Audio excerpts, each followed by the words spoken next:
Hey guys, and today I'm going to preview the game between Geelong and Collingwood. It'll be Friday night. MCG will be coming out very shortly. Hopefully this is out by the time the game's on, but will be quite a fascinating clash. The battle of the midfields, there's so much talent going through both of these sides. You've got Ablett, Selwood and Dangerfield. If Ablett plays in the midfield or at least starts there, maybe for a bit of theatre, that'd be nice. We've got Duncan and Menegola. Parfitt's becoming a star as well. Then you've got guys like Sidebottom, Pendlebury, Treloar. Adams is out, but certainly a star in his own right. Beam's back in the mix as well. Crisp is very handy. So it's quite a tasty dish served up on Friday night. My main concern with Geelong tonight will be how we go in D50. We're very tall with a lot of names in there, like Henry and Blitzarves, and I think Taylor's playing. I think Henderson's been left out because Collingwood don't really have a tall forward line. But yeah, the first game, the 4 points is huge. David King said it all before. For teams that go 0-2, I think 3 teams in the last 9-10 years, 2 of them being Sydney, twice, have made the finals. So it really does identify that the points in the first few rounds are significant to, I guess, yeah, when you finish up. I think Collingwood may have been the other anomaly last year. So it is certainly desperate times with both teams. The Pies will be ever so desperate to respond after a disappointing finish to the 2018 Grand Final.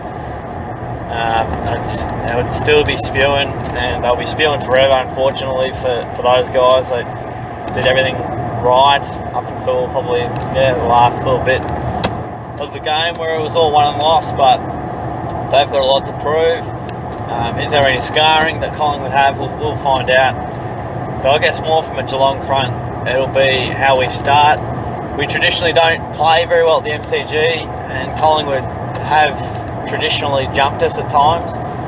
Even I think 2017, when Paddy Dangerfield famously didn't get a vote when he was our best on-ground player by a fair margin. He was the reason and the difference why we won the game, but did not get a vote after the controversial the old suspension. I won't get into that. That's in another video if you want to see that.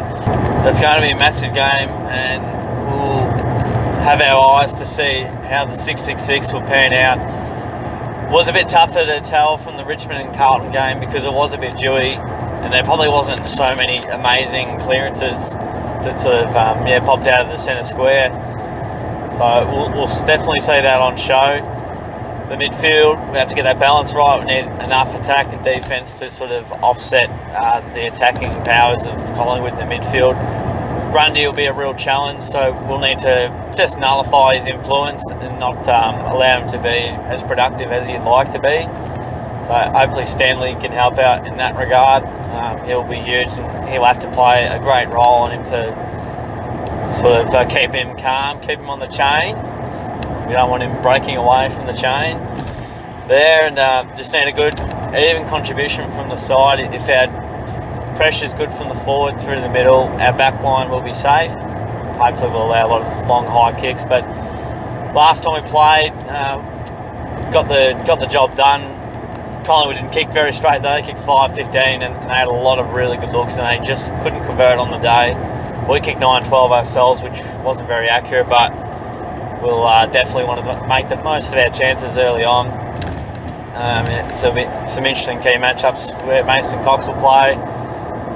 Hawke and Radigalia will be interesting, and we've got obviously some new faces. I think we've got 6 new guys coming in. I'll try and remember off the top of my head as I'm currently driving.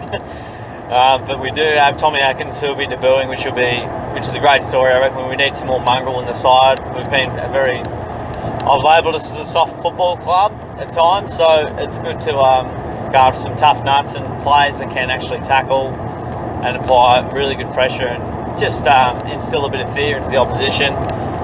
which we'll be hoping to get from that. Dalhouse will be playing as well. He had a reasonable JLT, and hopefully Gary Rowan plays deep forward. He was really impressive against the Bombers, kicking 4 goals. Constable also gets his opportunity. Clark was very, very impressive. I really like the look of him in defence. He had a great JLT series, so wishing all the best to him and the other guys having a crack for the first time in the Blue Hoops. So yeah, huge game. Can't wait for it. Going to the game later on, so hopefully we can get a win. I honestly think Collingwood will probably win by a couple of goals. I feel like our record at the G doesn't stack up great over the last few years. We tend to not guard the ground as well, or we just have mental demons. I don't know what it is, but we have had some absolute shockers there, and we've had times where we think we can beat the Pies and we're the better side than them, and they're down the bottom of the ladder, but they somehow beat us. But we have challenged them well over the last few seasons. I reckon we would have won 2 out of the last 3. So that is quite promising and unexpected, because normally they beat us. But hopefully we get a win tonight, guys. So I hope you enjoyed the video once again. Almost like podcast style now, just doing them in the car. I thought, why not? It came to me last night, and I was like, that is a great idea. It'd be a much better way to, get some more content for you guys. That's what I'm about. So, again, hope it's been a helpful little preview, and chuck in any comments to see, who's going to win tonight, why they're going to win, all those sorts of things. So, have a good one, guys. Go Cats. Hope we get the chocolates, and I'll see you guys on the next video.